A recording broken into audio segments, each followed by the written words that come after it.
ಹ್ಮ್. ಈ ರೀತಿ ಮೀನು ಸಾರು ಸಿಕ್ಕಿದ್ರೆ ಸ್ವರ್ಗ. ಅರೆ ನಾವು ಮಂಗಳೂರವರು ಮಾರರೆ, ನಮಗೆ ಮೀನೆಂದ್ರೇ ಜೀವ.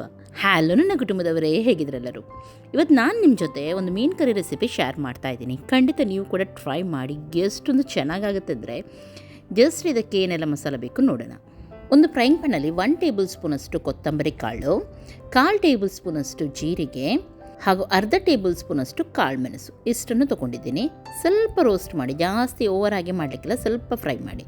ಇದರೊಂದಿಗೆ ಫ್ರೈ ಮಾಡಿದ ಮೆಂತೆ ಹಾಕಿದ್ದೀನಿ. ನಿಮ್ಮ ಜೊತೆ ಫ್ರೈ ಮಾಡಿದ ಮೆಂತೆ ಇಲ್ಲದಿದ್ದರೆ ನೀವು ಮೊದಲೇ ಹಾಕಿದರೆ ಆಯ್ತು. ಇದಕ್ಕೆ ಸ್ವಲ್ಪ ರೋಸ್ಟ್ ಮಾಡಿದ್ದನ್ನು ಪಾತ್ರೆಗೆ ಹಾಕೋಣ. ಸ್ವಲ್ಪ ತೆಂಗಿನೆಣ್ಣೆ ಹಾಕಿ ಒಂದು 20 ಬ್ಯಾಡಗಿ ಮೆಣಸು ಹಾಕಿದ್ದೀನಿ. ಇದನ್ನು ಫ್ರೈ ಮಾಡಲಿಕ್ಕುಂಟು. ಸ್ವಲ್ಪ ಹೊತ್ತಿದು ಎಣ್ಣೆಯಲ್ಲಿ ಫ್ರೈ ಆಗಲಿ. ಖಾರ ಕಮ್ಮಿ ತಿನ್ನುವವರು ಅಥವಾ ಜಾಸ್ತಿ ತಿನ್ನುವವರು ಅವರ ಇಷ್ಟದ ಪ್ರಕಾರ ಹಾಕ್ಬೋದು. 1 ನೀರುಳ್ಳಿ, 4 ಹಸಿಮೆಣಸಿನಕಾಯಿ, 4 ಬೆಳ್ಳುಳ್ಳಿ ಇಷ್ಟನ್ನು ಹಾಕಿ ಸಣ್ಣ ತುಂಡು ಶುಂಠಿ ಕೂಡ ಹಾಕಿದ್ದೀನಿ. ಇಷ್ಟನ್ನು ಫ್ರೈ ಮಾಡಿ, ಚೆನ್ನಾಗಿ ಫ್ರೈ ಮಾಡಬೇಕು. ನೀರುಳ್ಳಿ ಎಲ್ಲ ಸ್ವಲ್ಪ ಬಾಡಬೇಕು ಇದರಲ್ಲಿ. ಆಮೇಲೆ ಎಲ್ಲವನ್ನು ಈಗ ಮಿಕ್ಸಿಗೆ ಹಾಕಿ ಗ್ರೈಂಡ್ ಮಾಡಲಿಕ್ಕುಂಟು. ಮೊದಲು ನಾವು ಡ್ರೈ ಮಸಾಲ ಒಂದು ಮಾಡಿದ್ವಿ ನೋಡಿ, ಅದನ್ನು ಕೂಡ ಇದಕ್ಕೆ ಹಾಕಿ 2 ಕೂಡ ಹಾಕಿ 1.5 ಕಪ್ಪಷ್ಟು ತೆಂಗಿನಕಾಯಿ, ಫ್ರೆಶ್ ತೆಂಗಿನಕಾಯಿಯನ್ನು ಇದಕ್ಕೆ ಹಾಕಿದ್ದೀನಿ. ಹಾಗೂ ಅರ್ಧ ಲಿಂಬೆ ಗಾತ್ರದಷ್ಟು ಹುಳಿ ಇಷ್ಟನ್ನು ಸೇರಿಸಿ ಚೆನ್ನಾಗಿ ಇದನ್ನು ನೈಸಾಗಿ ಗ್ರೈಂಡ್ ಮಾಡಬೇಕು. ಇವಾಗ ಒಂದು ಪಾತ್ರೆಗೆ 2 ಟೇಬಲ್ ಸ್ಪೂನಷ್ಟು ತೆಂಗಿನೆಣ್ಣೆ ಹಾಕಿ ಒಂದು ನೀರುಳ್ಳಿಯನ್ನು ಚೆನ್ನಾಗಿ ಫ್ರೈ ಮಾಡಿ. ಸ್ವಲ್ಪ ಗೋಲ್ಡನ್ ಬ್ರೌನ್ ಆಗುವವರೆಗೂ ಇದನ್ನು ಫ್ರೈ ಮಾಡಿ.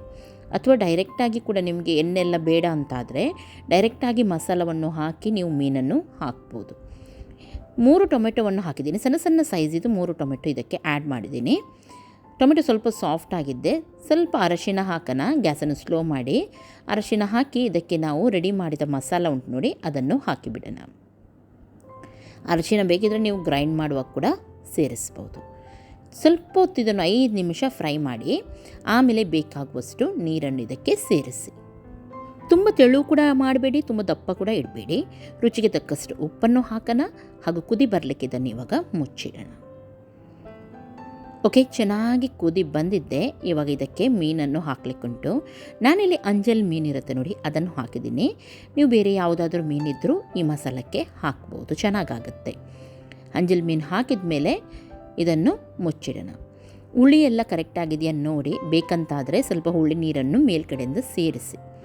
ಒಳ್ಳೆ ರೀತಿ ಕುದಿ ಬರ್ತಾ ಉಂಟು. ಎಣ್ಣೆ ಮೇಲೆ ಬರೋ ತನಕ ಸ್ವಲ್ಪ ಹೊತ್ತು ಕುದಿರಲಿ. ಇದು ನೋಡಿ ಪರ್ಫೆಕ್ಟಾಗಿ ಬಂದಿದೆ. ಇವಾಗ ಈ ಟೈಮಲ್ಲಿ ನೋಡಿ ಉಪ್ಪು, ಹುಳಿ, ಖಾರ ಎಲ್ಲ ಕರೆಕ್ಟಾಗಿದೆಯಾ ಅಂತೇಳಿ. ಇಲ್ಲ ಅಂತಾದರೆ ಸೇರಿಸಿ. ಮೀನು ಇವಾಗ ಬೆಂದಿದೆ. ಇವಾಗ ಗ್ಯಾಸನ್ನು ಆಫ್ ಮಾಡೋಣ. ಆಫ್ ಮಾಡುವ ಮೊದಲು ನಾನೇನು ಮಾಡ್ತೀನಿ ಅಂದರೆ ಇದಕ್ಕೆ ಸ್ವಲ್ಪ ಕೊತ್ತಂಬರಿ ಸೊಪ್ಪನ್ನು ಸೇರಿಸ್ತಾ ಇದ್ದೀನಿ. ಓಕೆ, ಇವಾಗ ಗ್ಯಾಸನ್ನು ಆಫ್ ಮಾಡೋಣ ಹಾಗೂ ಏನು ಮಾಡೋಣ, ಸರ್ವ್ ಮಾಡೋಣ ಬಿಸಿ ಬಿಸಿಯಾಗಿ. ತುಂಬ ಚೆನ್ನಾಗಾಗುತ್ತೆ. ದೋಸೆ, ಇಡ್ಲಿ, ಮುದ್ದೆ, ರೈಸ್, ಚಪಾತಿ ಎಲ್ಲದಕ್ಕೂ ಕೂಡ ನೀವು ಈ ಒಂದು ಫಿಶ್ ಕರಿಯನ್ನು ಟ್ರೈ ಮಾಡ್ಬೋದು. ತುಂಬ ಅಂದರೆ ತುಂಬ ರುಚಿಯಾಗಿ ಬರುತ್ತೆ. ಒಮ್ಮೆ ಟ್ರೈ ಮಾಡಿ ನೋಡಿ ಹಾಗೂ ಕಮೆಂಟಲ್ಲಿ ಹಾಕಿ ಯಾವ ರೀತಿ ಆಗಿತ್ತಂತ ಹೇಳಿ. ಹಾಗೂ ನಿಮ್ಮ ಅಕ್ಕ ಪಕ್ಕ ಎಲ್ಲರಿಗೂ ಕೂಡ ಈ ಒಂದು ರೆಸಿಪಿಯನ್ನು ಶೇರ್ ಮಾಡಿ. ಅವರು ಕೂಡ ಮಾಡಲಿ, ಮನೆಯಲ್ಲಿ ಎಂಜಾಯ್ ಮಾಡಲಿ, ತಿನ್ನಲಿ ಅಲ್ವಾ.